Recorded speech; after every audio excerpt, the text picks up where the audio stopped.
In Lebanon right now, there is a clear direction from government for British nationals to leave now, whilst commercial means are available and it's safe to do so.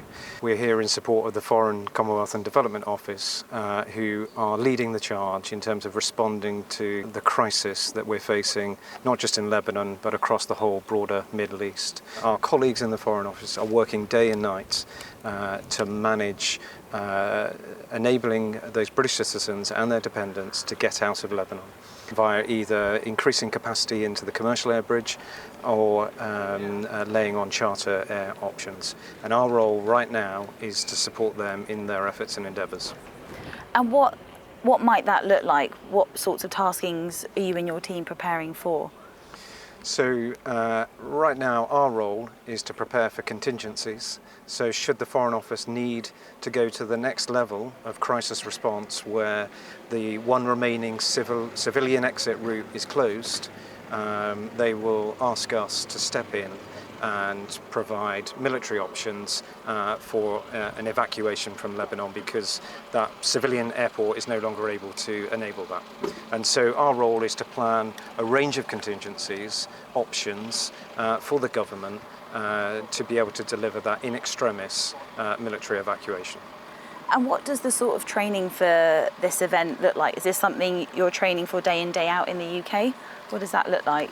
So I'm blessed that in the joint task force that is assembled here in Cyprus, reinforced by 700 troops last week, I have some of the best capability and some brilliant people from all three services who bring a range of capabilities to the task force that will enable us to conduct, if necessary, this mission safely and securely, and to deliver a range of options which might include evacuations by sea or evacuations by air, and all of the capabilities that I need to enable partners across government, but also to protect the force, and most importantly to protect British nationals, their dependents and any other entitled personnel that we may be asked to look after.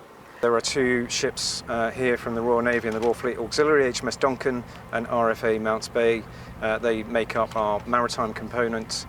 In the land environment, we have a range of units from the UK Commando Force, led by 4-5 Commando, and a range of specialist units from across the British Army and indeed from the wider Royal Navy.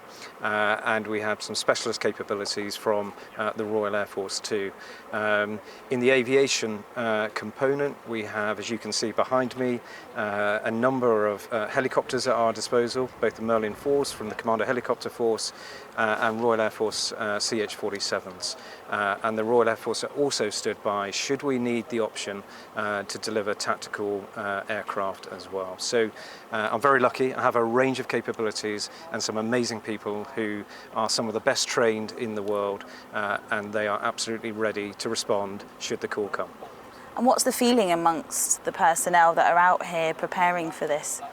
So I would say the feeling is one of focus, one of a determination to be ready, to not be found wanting, and I suspect a level of apprehension as they watch the extraordinary events play out in the world media as this region continues to transition from a series of crises to what is looking increasingly like the risk of regional conflict. And that will be focusing everybody's minds right the way across the task force.